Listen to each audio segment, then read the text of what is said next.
اعوذ باللہ من الشیطان الرجیم، بسم اللہ الرحمن الرحیم، اللہم صلی علی محمد وعلی محمد وعجل فرجہم۔ معزز ناظرین، السلام علیکم ورحمۃ اللہ وبرکاتہ۔ آپ دیکھ رہے ہیں آپ کا پسندیدہ پروگرام احکام اسلامی، اور آج آپ کے سوالوں کی فہرست بحمدللہ کافی طویل ہے، اور کچھ سوال آگے کی خدمت میں رکھنے کی سعادت حاصل کریں گے۔ ہمارے ساتھ موجود ہیں حجت الاسلام والمسلمین علی جناب مولانا مصطفیٰ علی خان ادیب الہندی صاحب قبلہ۔ السلام علیکم۔ وعلیکم السلام ورحمۃ اللہ۔ اگر پہلا سوال تو یہ ہے کہ تشدد، وہ چاہے گھر میں ہو یا باہر ہو، وہ کس طریقے سے ممانعت کی گئی ہے شریعت میں اس کو؟ اعوذ باللہ من الشیطان الرجیم، بسم اللہ الرحمن الرحیم، الحمدللہ رب العالمین، وصلی اللہ علی سیدنا محمد وعلیہ الطیبین الطاہرین۔ یہ سوال اپنے آپ میں اور اس طرح سے ہونا کہ تشدد کے سلسلے میں اسلام کا نظریہ کیا ہے، یہ شاید اس وجہ سے ایک ایسی امیج اسلام کی دنیا میں چھا گئی ہے کہ اسلام کو بغیر تشدد کے اور بغیر خونریزی کے تصور کرنا لوگوں کے لیے ایک مشکل ہو گیا۔ ایک دشمن کا پروپیگنڈا بھی ہے اور مسلمانوں کا عمل بھی ہے۔ مسلمانوں سے مراد وہ لوگ جنہوں نے راہ اسلام کو پیغمبر اور اہل بیت سے جدا کر کے ایک نئی راہ بنائی اور اس کو اسلام کا نام دے دیا، لیکن بہرحال دنیا اس کو اسلام سمجھتی ہے، اور ہماری اور آپ کی ذمہ داری ہے کہ ہم پیغمبر کے اسلام کو، امیر المومنین کے اسلام کو اور اہل بیت علیہ السلام کے اسلام کو ان کے سامنے پیش کریں کہ جہاں اس طرح کے ظلم کی، تشدد کی کوئی جگہ نہیں ہے۔ تو ہم اگر اسلام کا نظریہ دیکھنا چاہیں تو قرآن ہے، اور اس کے بعد عملی طور پر پیغمبر اور آل پیغمبر کی زندگی ہے۔ لہٰذا ہمارے لیے ضروری ہے کہ ان کے زندگی میں دیکھیں کہ عملی نمونے کیا تھے اور انہوں نے کس طرح سے اپنے دشمنوں سے معاملات کیے، اپنے دوستوں سے معاملات کیے اور اپنے گھر میں معاملات کیے۔ تشدد کو اسلام نے بالکل جائز قرار نہیں دیا ہے، اور زد و کوب کرنا، کسی کو ڈرانا، حتیٰ ملأ عام میں کسی کو ڈرانا، حتیٰ میدان جنگ میں جو جگہ ہے جہاں جنگ ہے، جدال ہے، قتل ہے، قتال ہے، خونریزی ہے، اور بالآخر دشمنوں کو قتل کرنا، ایک ہدف کے ساتھ انسان جنگ کرتا ہے، وہاں بھی رسول کا باقاعدہ خطبہ موجود ہے، گائیڈ لائنز موجود ہیں کہ کس کو قتل کر سکتے ہو اور کس کو قتل کرنے کی اجازت نہیں ہے۔ حتیٰ قتل کے بعد بھی کسی قسم کی زیادتی کی اجازت اسلام نے نہیں دی۔ پیغمبر اکرم نے جب لوگوں کو اذن جہاد دی اور اجازت دی تو یہ صاف تاکید کر دی تھی کہ کسی نہتے کو قتل نہیں کیا جائے گا، کسی عورت کو قتل نہیں کیا جائے گا، کسی بوڑھے ضعیف کو قتل نہیں کیا جائے گا، کسی بچے کو قتل نہیں کیا جائے گا، جو ہتھیار رکھ دے اس کو قتل نہیں کیا جائے گا، جو میدان چھوڑ کے چلا جائے اس کا پیچھا کر کے اس کا قتل نہیں کیا جائے گا، پیڑوں کو نہیں جلایا جائے گا، پانی میں زہر نہیں ملایا جائے گا، دشمن کے سورس، پانی کا جو سورس اس کو بند نہیں کیا جائے گا، ان کو پانی پینے سے منع نہیں کیا جائے گا۔ یہ ایک ایسی چیز تھی جو کہیں آج کے ماڈرن وارفیئر میں بھی اس کو، جو اتنا دنیا کے سارے کنونشنز بن گئے اور اتنی پیس ٹریٹی سائن ہو گئی، اس کے باوجود کوئی جنگ کے موقع پہ ان چیزوں کی رعایت نہیں کرتا ہے، بلکہ اب تو پہلے سے زیادہ ڈسٹرکشن ہے۔ لیکن اس کے باوجود پیغمبر نے اس وقت جب عام طور سے دنیا بہت مہذب دنیا نہیں تھی، بہت سمجھی ہوئی اور سلجھی ہوئی دنیا نہیں تھی، اس وقت پیغمبر نے یہ گائیڈ لائن بنائی تھی جنگ کے لیے۔ جنگ کے علاوہ کے معاملات تو بالکل الگ ہیں، یہ جنگ جہاں انسان سوائے ہدف اس کے ایک ہدف ہوتا ہے کہ دشمن کو ہر طرح سے ہمیں ختم کرنا ہے، اور بالکل یہی چیز آپ کو امیر المومنین علیہ السلام کی زندگی میں ملے گی کہ جب امیر المومنین علیہ السلام صفین کی جنگ کے لیے پہنچے اور لشکر شام نے دریا پہ قبضہ کر لیا تھا تو، اور امیر المومنین کے لشکر کو پانی پینے سے منع کیا، اور امیر المومنین نے پھر اپنے لوگوں کو بھیج کر اور فوج کو بھیج کر دریا پہ قبضہ کر لیا، تو سب نے یہی رائے دی تھی امیر المومنین کو کہ اگر اب ہم ان کے اوپر پانی منع بند کر دیں تو یہ لشکر کے پاس کچھ نہیں ہے، ہم ایک دن میں معاملہ ختم کر سکتے ہیں۔ لیکن امیر المومنین نے کہا کہ میں اس کی اجازت نہیں دوں گا، کیونکہ پانی خدا نے تمام مخلوقات کے لیے رکھا ہے، ولو وہ اس کے دشمن ہوں۔ تو یہ ایک معیار ہے اسلام کا، ہمارے لیے ضروری ہے کہ ہم اس کو پیش کریں۔ اب اس معیار اسلام کو سامنے رکھتے ہوئے جو انسان ظلم کرے، تشدد کرے، کسی کے حق میں ظلم کرے، یہ اسلام بالکل قبول نہیں کرتا ہے، اور اس کے حتیٰ نیک اعمال، بعض روایت میں کہ اس کے نیک اعمال بھی مورد قبول قرار نہیں پائیں گے۔ جزاک اللہ۔ اب یہاں پر سوال یہی اٹھتا ہے کہ جہاں پر ہم ان آرگنائزیشن کو دیکھتے ہیں کہ جو نام رکھے ہوئے ہیں بالکل ایسے کہ اسلامی، اور ان کی ناموں سے یہ احساس ہو رہا ہے کہ یہ بالکل اسلام کے پیرو ہیں، اسلام کی جو راہ ہے اس کے اوپر چل رہے ہیں، لیکن ان کا مقصد جو ہے وہ یہ کہتے ہیں کہ ہم کسی اپنے ظلم کا بدلہ لے رہے ہیں۔ تو اب یہ ظلم کا بدلہ لینے کے لیے کس حد تک جس نے شریعت نے اجازت دی ہے اور کیسے اس کی اجازت لی جانی چاہیے؟ دیکھیے ظلم کا بدلہ لینے میں کوئی حرج نہیں ہے، شریعت اس کی اجازت دیتی ہے، لیکن دو چیزوں کو کلیئر کرنا ضروری ہے۔ ظلم کا بدلہ صرف اسی سے لیا جا سکتا ہے جس نے ظلم کیا ہو۔ مثال کے طور پر کسی شخص نے کسی شخص کے ساتھ ظلم کیا ہے، مثال اس کا حق چھین لیا ہے، تو اس کے بدلے میں یہ اپنے حق کو واپس لے سکتا ہے یا اس کو سزا دلوا سکتا ہے کسی حاکم شرع سے یا عدالت سے یا اس طرح سے، یہ ہے ظلم کا بدلہ۔ یا مثال کے طور پر کسی نے ظلم کر کے کسی کو قتل کیا ہے تو اس کے جواب میں اس کو قتل کیا جا سکتا ہے قصاص کے ذریعے سے، یعنی حاکم شرع کی اجازت سے قصاص کے ذریعے سے، یا اس کے اگر کوئی عضو ناقص کیا تو اس کا بھی عضو ناقص کیا جا سکتا ہے۔ تو جس نے پرٹیکولر جس شخص نے کیا اسی کے ساتھ یہ کیا جا سکتا ہے، حتیٰ اس کے بھائی کے ساتھ، اس کے بہن کے ساتھ، اس کے باپ کے ساتھ، اس کی اولاد کے ساتھ یہ شیئر نہیں ہو سکتا۔ اگر ایک شخص نے کسی پر ظلم کیا ہے تو اس ظلم کا جواب اس کے بیٹے کو یا اس کے گھر والوں کو یا اس کے بھائیوں کو یا اس کے والد کو ان سے نہیں لیا جا سکتا، بہنوں سے نہیں لیا جا سکتا، بھائیوں سے نہیں لیا جا سکتا، جس نے ظلم کیا ہے اس سے، وہ بھی حاکم شرع کی اجازت سے۔ ہم مثال کے طور پر یہ آرگنائزیشن جن کی طرف آپ نے اشارہ کیا دنیا میں جو اسلامک کے نام پر ایک فوبیا پھیلائے ہیں اسلام کا، ان کا مقصد جہاد کرنا یا ان کا مقصد اسلام اور مسلمانوں کا بدلہ لینا نہیں ہے، ان کا مقصد ہے دشمن کی سازش کو اور بہتر طریقے سے دنیا میں رائج کر کے اسلام کی شکل کو ختم کرنا اور اسلام رسول کو اور اسلام علی کو دنیا کے سامنے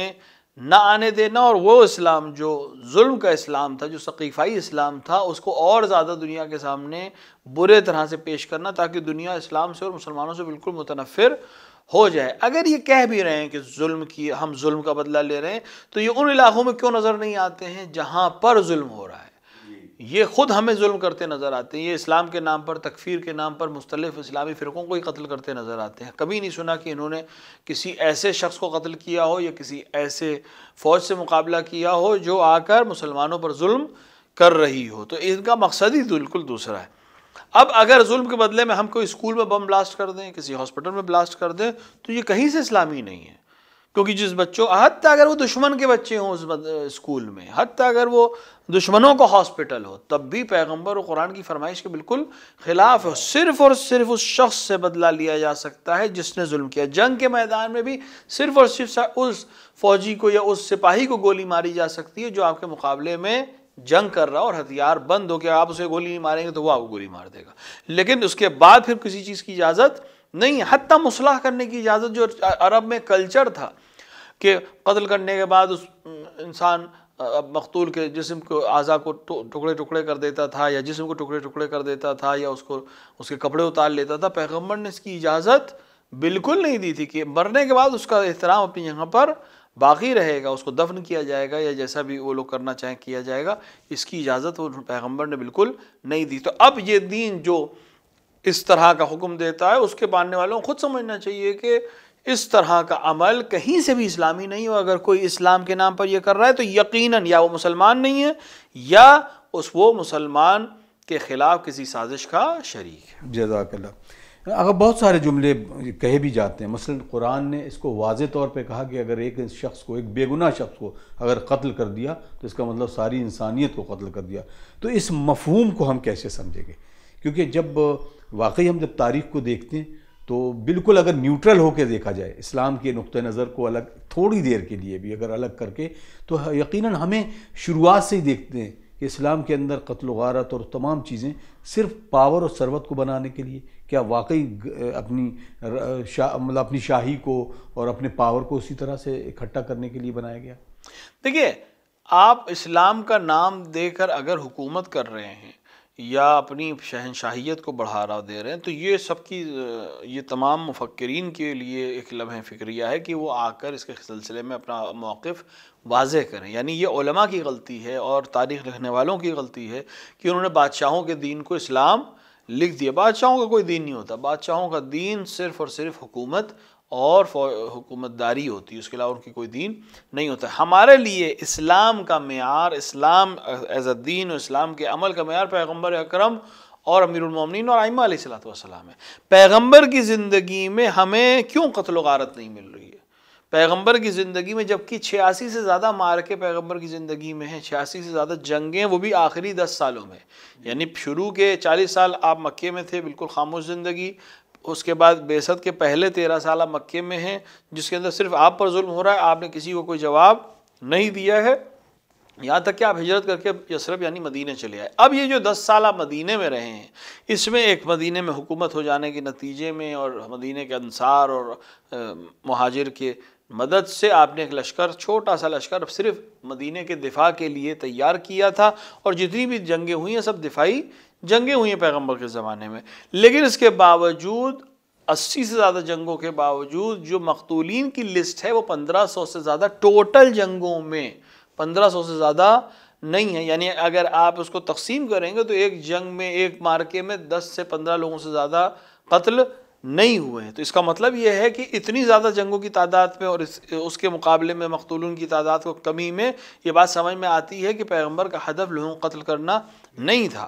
کئی جگہ ایسے موقع تھے کہ جہاں پیغمبر قتل کر سکتے تھے، یعنی دنیا کے آج کے ماڈرن قانون کے لحاظ سے بھی، جو اپنے آپ کو بہت زیادہ سینسیٹیو قانون کہتا ہے اور انسانی جان کی کہنے کو بہت قدر کرتا ہے، اس میں بھی جہاں قتل کے جواز ہیں وہاں بھی پیغمبر نے قتل نہیں کیا۔ بہت مشہور ہے کہ ایک مدینے میں ایک خاتون داخل ہوئی جو مکے میں گانے بجانے کا کام کرتی تھی، اور یہاں آئی پیغمبر کے پاس، اور پیغمبر نے اس کو منع نہیں کیا مدینے میں آنے سے، اور بعد میں جب وہ جانے لگی تو پیغمبر کو خبر ہوئی کہ وہ مدینے سے جو فوجی معلومات ہے، آرمی کی جو ڈیٹیلز ہیں، جو افراد کی ڈیٹیلز ہیں، اس کو لے کر جا رہی ہے۔ لہٰذا پیغمبر نے امیر المومنین علیہ السلام کو اس کے پیچھے بھیجا کہ جا کر وہ معلومات اس سے واپس لے لو، کیونکہ اگر وہ دشمن تک پہنچ گیا، جنگ کا زمانہ ہے، تو ہمارے لیے کل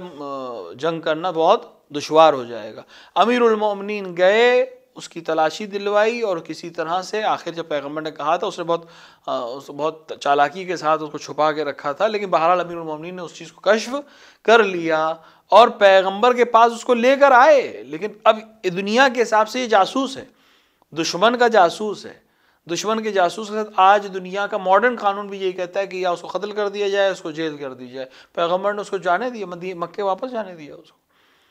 صرف اور صرف وہ انفارمیشن جو اس کے پاس تھی وہ اس سے ضبط کر لی گئی، جبکہ پیغمبر کو حق تھا کہ اسے قتل کر دیں، یا جن لوگوں نے مدینے میں اس کو پناہ دی تھی، جن لوگوں نے انفارمیشن دی تھی، ان سے جب پوچھا گیا کہ تم نے اس کو یہ انفارمیشن، اس شخص نے کہا کہ میرے گھر والے مکے میں تھے، میں نے سوچا کہ اگر میں تھوڑا سا ان کا خیال رکھوں گا تو کل اگر وہ فوج لے کر آتے ہیں یہاں اور جیت جاتے ہیں تو کم سے کم میرے گھر والوں کو بخش دیں گے، یعنی اپنے ذاتی فائدے کے لیے اس نے اسلام کا نقصان کرنے کے اوپر آمادہ ہو گیا تھا۔ اس شخص کو جو جنگ کے زمانے میں فوجی راز دشمن کے جاسوس کو دے رہا ہو، اس کو پوری دنیا کیا سزا دیتی ہے؟ اس کو قتل کیا جاتا ہے، لیکن پیغمبر اکرم نے اس کو قتل نہیں کیا۔ اسی کے ساتھ ساتھ پیغمبر پہ جب حملہ ہوا، یعنی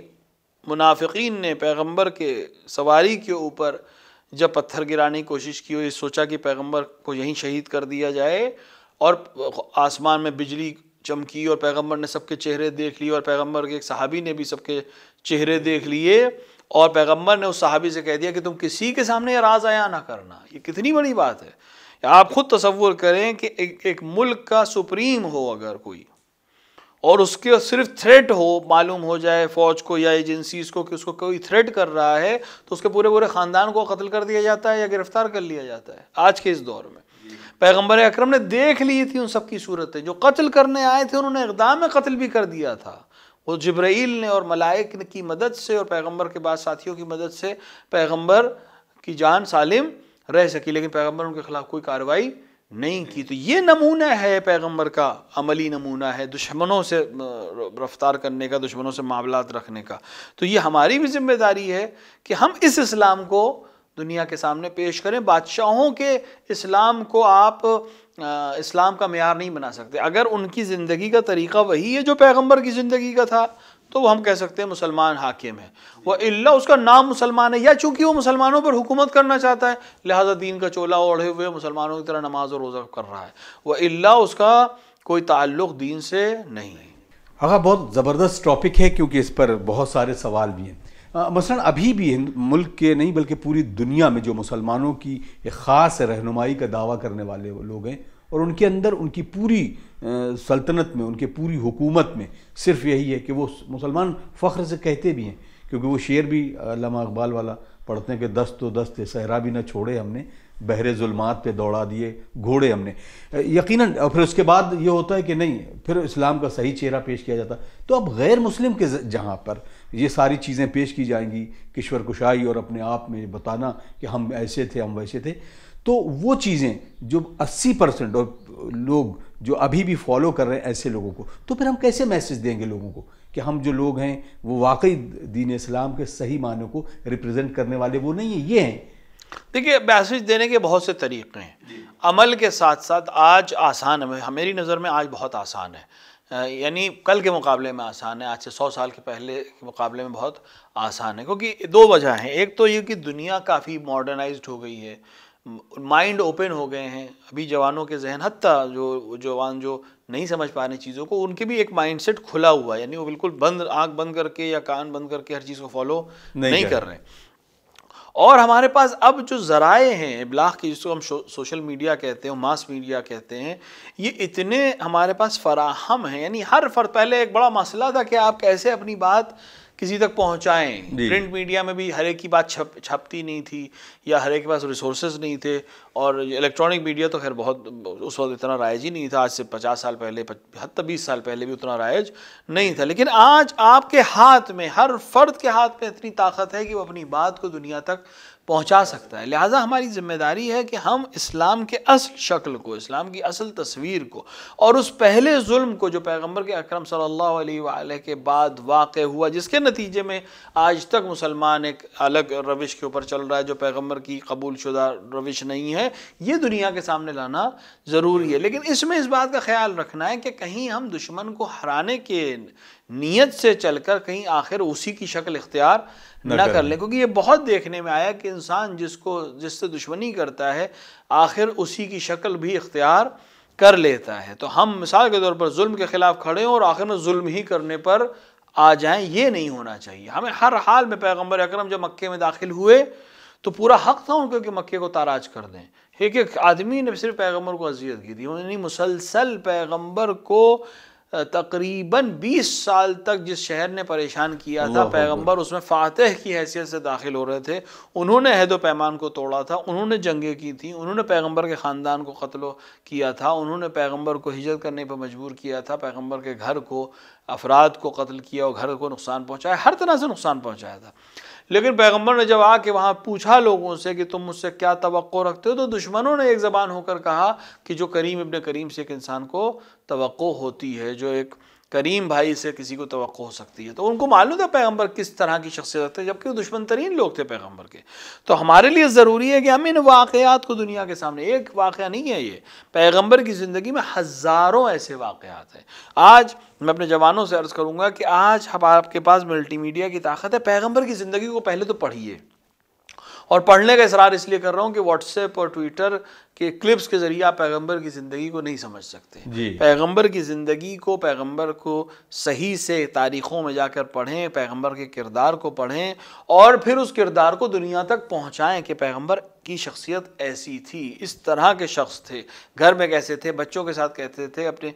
زوجہ کے ساتھ کیسے تھے، اپنے دشمنوں کے ساتھ کیسے تھے، اپنے اصحاب کے ساتھ کیسے تھے، کلاً شخص میں کیسے تھے. یہ ہماری ذمہ داری کہ ہم بیان کریں. اگر ہم بیان نہیں کریں گے تو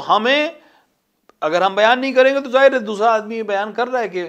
اسلام اس کو کہتے ہیں، اور پھر آپ اگر صرف گریہ کریں کہ اسلام اسے نہیں کہتے تو کوئی فائدہ نہیں ہے. آپ کی ذمہ داری ہے کہ بیان کریں. بولو آپ ایک چینل بنا کر 100 لوگوں تک پہنچا سکے، کوئی حرج نہیں، آپ 100 تک پہنچائیے، لیکن کم سے کم اس کیلیبر تک جو آپ کے پاس اسٹرینتھ ہے، آپ کو اسلام پہنچانا ضروری ہے، اس لحاظ سے کہ اصل اسلام کو پہلے خود سمجھیں، پھر اس پر عمل کریں، اور پھر دوسری دنیا تک پہنچائیں. جزاک اللہ. اگر آپ کو سوال لے لیتے ہیں، ان کا پہلا ہی سوال یہ ہے کہ کیا جو کچھ لوگ گھر کے اندر یہ تشدد کرتے ہیں، مثلا بہت اچھے ہیں باہر، اور آتے ہی گھر میں اپنے یہ پھینکنا اور وہ پھینکنا، بچوں پر تنبیہ اور بیوی پر ہاتھ اٹھانا، تو یہ کیسا عمل ہے؟ روایت میں آیا ہے کہ ایک شخص پیغمبر اکرم کے بہت نزدیکی تھے اور ان کا انتقال ہو گیا. پیغمبر مدینے میں موجود تھے اور پیغمبر باقاعدہ ان کی تشییع میں گئے. پیغمبر نے خود کاندھا دیا، اور تشییع میں بھی آپ اس طرح چل رہے تھے گویا پیغمبر کے گھر کا کوئی فرد اس دنیا سے چلا گیا ہو. پھر آپ نے ہی ان کو قبر میں پر نماز پڑھی اور قبر میں لٹایا،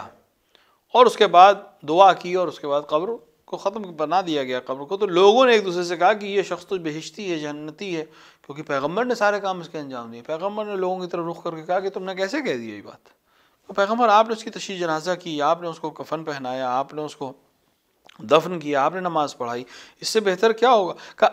ابھی بالکل ابھی جب ہم تم سے بات کر رہے ہیں، ابھی اس کو زمین نے فشار کیا، قبر نے اس کے اوپر عزیز شدید ترین فشار کیا۔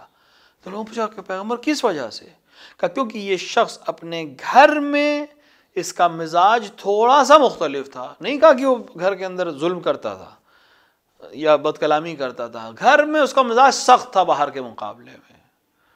اپنے گھر والوں میں سخت تھا، لوگ اس سے گھبراتے تھے، اس کے بچوں سے ڈرتے تھے، اس کی زوجہ اس سے ڈرتی تھی۔ اس کے نتیجے میں قبر میں عذاب ہے۔ پوری تفصیل سے روایت ہے کہ پیغمبر نے کہا کہ جو اس طرح کا عمل انجام دے، خداوند عالم اس کو سخت ترین عذاب دیتا ہے، خصوصاً قبر کے پہلے مرحلے میں، اور اس کے لیے فشار قبر بہت شدید ہے۔ یعنی پیغمبر جس کی تشییع جنازہ کر رہے ہیں اس کے لیے بھی وہ فشار قبر ہے کہ اس نے اپنے گھر والوں کو اذیت کی ہے۔ چہ بسا کہ وہ افراد جو پیغمبر سے دور ہیں یا پیغمبر جس کی تشییع جنازہ میں نہیں آئے، جس کو نماز جنازہ پیغمبر نے نہیں پڑھائی ہے، جس کو پیغمبر کہہ رہے ہیں کہ اس کی تشییع جنازہ کر رہے ہیں، اس کی مغفرت کی دعا کر رہے ہیں، اس کو بھی یہ عذاب دیکھنا پڑے گا اگر اس نے گھر والوں کے ساتھ صحیح برتاؤ نہیں کیا۔ لہٰذا ایک ایسا عمل ہے کہ جس سے توبہ کرنی چاہیے، اور ایک دوسرے کو راضی کرنے کی کوشش کریں کہ اس رضایت کے بنا کوئی بھی معاملہ حل نہیں ہو سکتا۔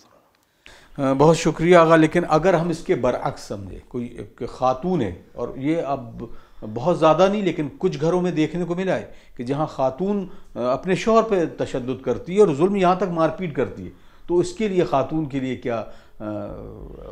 گناہ ہے اور کس طریقے کی اس کی؟ بہت تفصیل، جیسے میں نے عرض کیا کہ یہ روایت جو میں نے ابھی عرض کی یہ تفصیل سے تھی۔ پیغمبر نے اس روایت میں ارشاد فرمایا کہ اگر کوئی خاتون، کوئی زوجہ اپنے شوہر کو اذیت کرتی ہے، اور اس کی اذیت کا ابھی مارنے کی تو بات ہی نہیں کی، صرف اذیت کرتی ہے، زبان سے اذیت کرتی ہے، کوئی ایسا عمل کرتی ہے جس کو شوہر کو پسند نہیں ہے، اس کی دل آزاری کرتی ہے، اس کو اذیت کرتی ہے اور اس کی اذیت کا سبب بنتی ہے، پیغمبر نے فرمایا کہ اس کے تمام اعمال حبط ہیں۔ یعنی اگر یہ رات بھر جاگ کر عبادت کرے اور سال بھر روزہ رکھے، اور پیغمبر تفصیلی روایت میں، اور بہترین نسل کے گھوڑے جہاد اسلام کے لیے دے اور صدقات دے، تب بھی کوئی بھی چیز خداوند عالم اس سے قبول نہیں کرے گا مگر یہ کہ شوہر اس کا اس سے راضی ہو جائے، اور یہ شوہر سے معافی مانگ لے اور شوہر اس سے راضی ہو جائے۔ یعنی اس کے اتنے اعمال ہیں وہ سب کے سب بیکار ہو جائیں گے اس عمل کے نتیجے میں۔ لہٰذا اور اس کے بعد جہنم کے علاوہ اس کا کوئی ٹھکانہ نہیں۔ بہت تفصیلی روایت ہے، اور بالکل یہی جملہ آپ نے پیغمبر نے آخر میں کہا، اور یہی سزا اس کے لیے ہے جو اپنی زوجہ کے ساتھ اس طرح کا عمل کرتا ہو۔ تو لہٰذا برابر ہے معاملہ، لیکن ظاہر سی بات ہے اگر زوجہ ہے اور شوہر کو اذیت کر رہی ہے، چاہے وہ جسمانی اذیت ہو چاہے وہ روحانی اذیت ہو، تو اس کو یہ سمجھ لینا چاہیے کہ پھر اس کی نماز کسی کام کی نہیں ہے، روزہ کسی کام کا نہیں ہے، زکوٰۃ کسی کام کی نہیں ہے، خمس کسی کام کا نہیں، کتنے بھی نیک اعمال ہوں، جب واجبات کسی کام کے نہیں ہوں تو مستحبات بھی کسی کام کے نہیں ہوں گے جب تک کہ شوہر اس سے راضی نہ ہو جائے۔ لہٰذا دونوں کے لیے تاکید یہی ہے کہ ایک دوسرے کے ساتھ محبت کے ساتھ رہے۔ قرآن مجید میں ارشاد فرمایا کہ ہم نے تمہیں ایک دوسرے کے لیے سکون بنایا ہے، تو ہم سیدھی نافرمانی کر رہے ہیں خداوند عالم کے فرمان کی۔ تم ان کے لیے لباس ہو، وہ تمہارے لیے لباس ہیں۔ لباس ایک دوسرے کو اذیت نہیں کرتا، انسان کے جسم پر لباس اس کو اذیت نہیں کرتا ہے، انسان کے جسم کا لباس اس کو راحت پہنچاتا ہے، سردی سے، گرمی سے، دھوپ سے، ہر طرح کی چیزوں سے اس کے عیب کو چھپاتا ہے۔ آپ جیسے مثال کے طور پہ آج کل ایک سسٹم بن گیا ایک دوسرے کے عیب جو ہی دوسروں کے سامنے کرنا، آپ لباس ہے ایک دوسرے کا، ایک دوسرے سے بیان کریے، باہر بیان کرنے کی ضرورت نہیں ہے۔ کہ خدا ہم سب کو توفیق عطا فرمائے کہ ہم اس طرح سے زندگی گزار سکیں، خصوصاً گھر میں جیسے پیغمبر اور آل پیغمبر نے زندگی گزاری۔ بہت شکریہ آگا، بالکل وقت نہیں ہے، اب انشاءاللہ اس اگلے ایپیسوڈ میں اس طرح کے یہ موضوع کو انشاءاللہ ڈسکس کرتے ہیں۔ ناظرین، آپ دیکھ رہے ہیں پروگرام احکام اسلامی، اور آپ مزید درخواست ہے کہ آپ اپنے سوالات ہمیں اس نمبر پر بھیج سکتے ہیں۔ ہمیں اجازت دیجیے، انشاءاللہ اگلے ایپیسوڈ میں کچھ اور موضوعات کے ساتھ آپ کے سامنے پھر حاضر ہوگے۔ والسلام علیکم ورحمۃ اللہ وبرکاتہ۔ اللہم عجل لولیک الفرج۔